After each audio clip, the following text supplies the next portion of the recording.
ఇదిగోండి టమాటాలు, ఒక దొండకాయలు అయితే తెంపేసుకున్నాను. ఇదిగోండి ఇది వచ్చేసి మనకి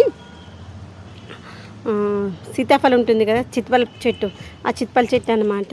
అప్పుడప్పుడు మన దీంట్లో నేను ఇలా అన్ని కుండీలు పెడతాను కదా, మధ్యలో మధ్యలో నెలకు ఒకసారి కుండీలు అన్నీ తీసేసి కాసేపు వదిలేసాను, ఒక రోజన్నా డే టైంలో. అప్పుడు దానికి మంచిగా ఉంటుంది, కొంచెం ఎయిర్ సర్క్యులేషన్ మంచిగా అవుతుంది అనమాట. తర్వాత మళ్ళీ పెట్టేసుకోవచ్చు. అలా పెట్టుకోవడం వల్ల ఈ ఎండాకాలంలో వచ్చేటువంటి ఎండను తట్టుకోవడానికి చాలా బాగా పనిచేస్తుంది. అందుకే నేను చాలా వరకు కుండీలలో ఇలా బాటిల్స్ పెట్టేసుకుంటాను అనమాట.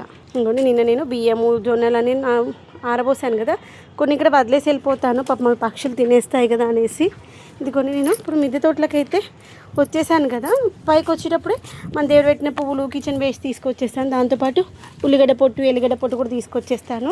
ఇవన్నీ కూడా మొక్కలకు కావాల్సినటువంటి మంచి ఫర్టిలైజర్స్ అనమాట. ఫర్టిలైజర్స్ అనొచ్చు, పెస్టిసైడ్స్ అనొచ్చు. ఇదిగోండి ఉల్లిగడ్డ పొట్టు, ఎల్లిగడ్డ పొట్టు ఒక్కరోజు నానబెట్టేద్దాము, ఓకేనా. ఇలా ఒక్కరోజు నానబెట్టేసి నెక్స్ట్ డేకి మొక్కలకి ఇద్దాము, ఓకేనా. ఇది వచ్చేసి ఫ్రూట్ పర్మెంటో జ్యూసు, ఇదేమో రైస్ వైను, అది కూడా రైస్ వైను. ఇది వచ్చేసి మనము వెజిటేబుల్స్ వేస్ట్ అంతా వాటర్లో వేసేసి ఒకరోజు నానబెట్టేసి అవన్నీ కూడా మొక్కలకు కావాల్సిన మంచి పోషకాలు అనమాట.